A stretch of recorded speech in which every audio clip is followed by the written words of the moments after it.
So, ayan na nga guys, no, ay SpaceX is going up again. 11% ang inangat niya for today.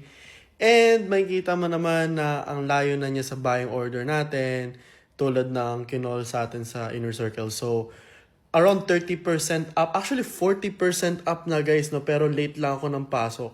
At ayan na nga siya guys, no, isipin mo, 3 days lang yan. 30% and up. And ayun, medyo nagsisisi pa rin ako kasi dapat 10 shares yung binili natin dito. But that's the thing, no? Hindi namin to binibigay sa loob sa public, no? Hindi namin sinishare to kasi unang-una. Sayang naman yung mga taong syempre nauna in terms of syempre makapasok doon sa loob. And binibigyan din kasi natin exclusivity. But again, at the end of the day, lahat profit. And again, bumili tayo ng 114. We're at 30%. Supposedly, yun nga dapat mga 1,015 USD to. Sayang, but again, profit is profit. Anong masama doon, 'di ba? And to be honest, siya yung pinaka-runner natin for this week, no? Kasi bihira mangyari sa US stock yun, naaangat siya ng 40% in just few days. Hindi siya nangyayari ng ganun. And iba yung angat niya guys, kasi yung 40% ng SpaceX, we're talking about $400 billion, no? So, hindi naman kasi siyang pipitsuging company. It's a big company, no? It's even bigger than Tesla, to be honest.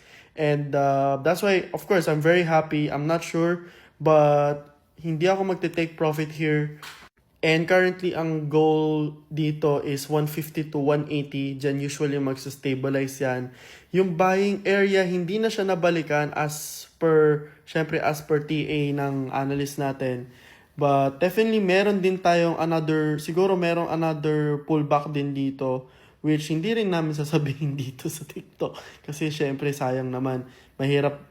Guys, ang hirap din mag-TA in terms of maghanap ng good buying price, no? So, especially, yun nga, if you're someone din na seryoso, pasok na lang kayo. Again, pwede naman kayong makigulo, but again, yung mga gantong klaseng kung saan bibili o whatever, hindi namin sasabihin. Again, it's more likely 3 a.m. na, but I'm very happy kasi at least lumalaki yung portfolio natin.